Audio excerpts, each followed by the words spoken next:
زمین جائیداد کی جو تقسیم کرتے ہیں، حصے بکھرے لگاتے ہیں، میراث کی جو تقسیم کرتے ہیں، ترکہ کی جو تقسیم کرتے ہیں، یعنی یہ تقسیم کرتے ہیں کہ بیٹے کا حق کتنا ہے، تمام بیٹوں، تمام بھائیوں، تمام بہنوں کا حق کتنا ہے، بیوی کو کتنا حق ملے گا، اگر کسی کی 2 بیویاں تھیں تو ان کی دونوں بیویوں کو کتنا کتنا حق ملے گا، کس طرح میراث تقسیم کیا جائے گا۔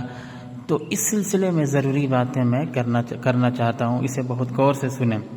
دیکھیے، یہ جو تقسیم کیا جاتا ہے یہ اپنے من کے مطابق نہیں کر سکتے، من مانی اس میں نہیں کر سکتے۔ اس میں غلطی یہ ہوتی ہے کہ بہت سے لوگ ایسے ہوتے ہیں، وہ بولتے ہیں کہ اس طرح تقسیم کیا جائے گا، کوئی بولتا ہے کہ اس کو آدھا دیا جائے گا، تو کوئی بولتا ہے اس کو اتنا % دیا جائے گا، تو کوئی کہتا ہے کہ سب کو برابر دیا جائے گا، تو کوئی کہتا ہے کہ اس کو دوگنا دیا جائے گا، کوئی کہتا ہے کچھ، کوئی کچھ کہتا ہے۔ تو یہاں پہ من کے مطابق کریں گے تو بہت سی غلطیاں ہو جائیں گی، غلطی ہوگی تو کیا ہوگا، شریعت کے خلاف عمل ہو جائے گا۔ دیکھیے، قرآن شریف میں سورہ نساء میں اس کے بارے میں بتایا گیا ہے۔ قرآن شریف میں جب اچھے سے پڑھیں گے تو اور قرآن شریف میں کہاں کہاں یہ باتیں بتائی گئی ہیں، ان سب باتوں کو خلاصہ کر کے کتابوں میں سمجھا کر لکھ دیا گیا ہے، حدیث شریف میں بھی سمجھا کر بتا دیا گیا ہے، تو اسی کے مطابق ہمیں تقسیم کرنا چاہیے۔ اب بہت سے لوگ غلطی یہ کرتے ہیں کہ ان کو معلوم ہی نہیں ہے کہ میراث کے بارے میں انہوں نے قرآن کی ایک آیت بھی نہیں پڑھی ہے، انہوں نے قرآن شریف کا ترجمہ بھی نہیں پڑھا ہے کہ میراث کو کیسے تقسیم کیا جاتا ہے، ترکہ کو کیسے تقسیم کیا جاتا ہے، حصہ بکھرا کیسے لگایا جاتا ہے، اور اپنے من کے مطابق وہ ایک دم دعوے کے ساتھ کہتے ہیں کہ ایسے تقسیم کیا جائے گا، ایسے تقسیم کیا جائے گا، اس طرح تقسیم کیا جائے گا تو صحیح ہے، اور اس طرح حصہ بکھرا لگایا جائے گا تو غلط ہے۔ اپنے من کے مطابق وہ کچھ کہتے رہتے ہیں، حالانکہ یہ صحیح نہیں ہے۔ اس میں ان کو چاہیے کہ پہلے قرآن شریف کا ترجمہ پڑھیں، جس میں میراث کے بارے میں بتایا گیا ہے کہ کس کو کتنا حصہ ملے گا، حدیث شریف میں بتایا گیا ہے، اس کو پڑھنا چاہیے۔ اور کتابوں میں میراث کے بارے میں جو کتابیں لکھی گئی ہیں، عربی میں بھی ہے، اردو میں بھی کتابیں سب ہیں، اور اگر ڈھونڈیں گے تو ہندی میں کئی زبانوں میں کتابیں مل جائیں گی، اس میں سب بتا دیا گیا ہے کہ کس کو کتنا حصہ ملے گا، یعنی قرآن اور حدیث کا خلاصہ بیان کیا گیا ہے، سمجھا کر بتایا گیا ہے کہ کس کو کتنا حصہ ملے گا، اسی کے مطابق تقسیم کرنا چاہیے۔ اسی کے مطابق اگر تقسیم کریں گے تو ٹھیک ہے، ورنہ شریعت کے خلاف عمل ہو جائے گا، ایک شیطان والا عمل ہوگا، اور شیطان تو چاہتا ہی ہے کہ لوگ جو زندگی گزاریں تو قرآن اور حدیث کے خلاف زندگی گزاریں۔ شیطان یہ نہیں چاہتا ہے کہ لوگ قرآن حدیث کے مطابق زندگی گزاریں، اور ہماری جو زندگی ہے، زندگی کا ایک ایک لمحہ، ایک ایک پل سب قرآن حدیث کے مطابق گزارنا چاہیے۔ اس کے بارے میں قرآن حدیث میں سب بتا دیا گیا ہے۔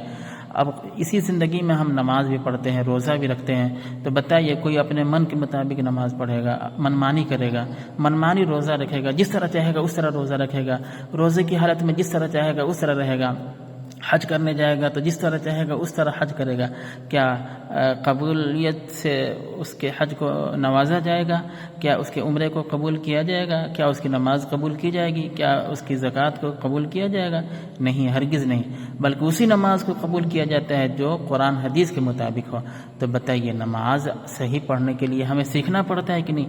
سیکھ کر نماز پڑھتے ہیں، سیکھتے ہوئے نماز پڑھتے ہیں، یعنی نماز کیسے پڑھنی ہے اس کے بارے میں ہم پڑھتے ہیں، کتاب میں، حدیث میں، قرآن میں پڑھتے ہیں، سیکھتے ہیں، اور اسی کے مطابق نماز پڑھتے ہیں۔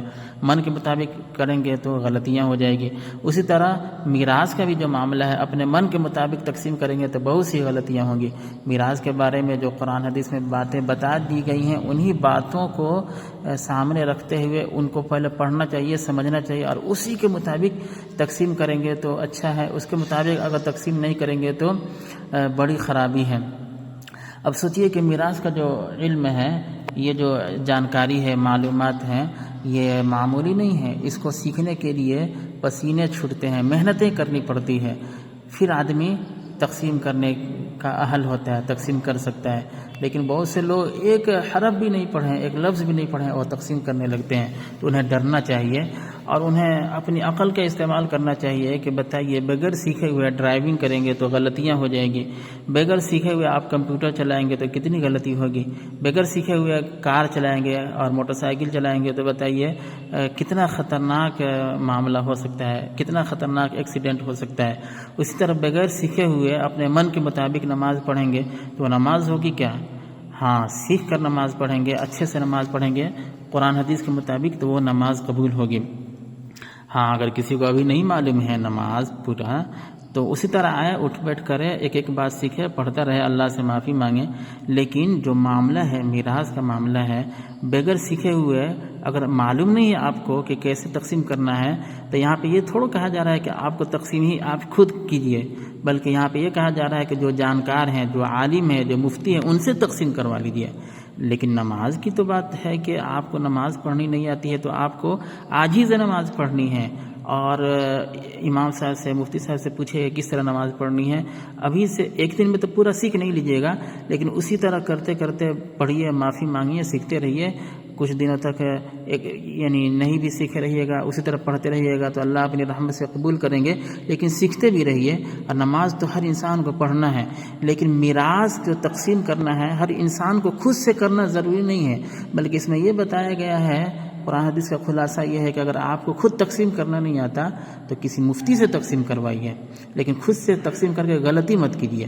تو میراث کو خود سے تقسیم نہیں کرنا چاہیے, بلکہ کسی مفتی سے تقسیم کروانا چاہیے. اور اگر خود سے کرنے کا شوق ہے تو اچھی بات ہے, اس کا علم حاصل کیجیے. پہلے کتابوں میں خوب سمجھا کر باتیں کہی گئی ہیں, مفتی صاحب سے پوچھیے کہ ذرا مجھے بھی وہ کتاب دکھائیے, میں بھی پڑھنا چاہتا ہوں. کتابوں میں پڑھیے اور سمجھیے, اس کے مطابق آپ میراث کی تقسیم کیجیے.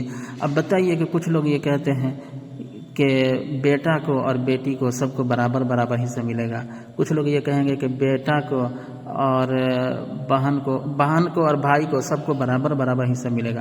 تو ایسا نہیں نہ ہوتا ہے, بلکہ وہ طریقہ سب بتا دیا گیا ہے کہ بیٹے کو کتنا حصہ ملے گا, بیٹی کو کتنا حصہ ملے گا, بہن کو کتنا حصہ ملے گا, بھائی کو کتنا حصہ ملے گا.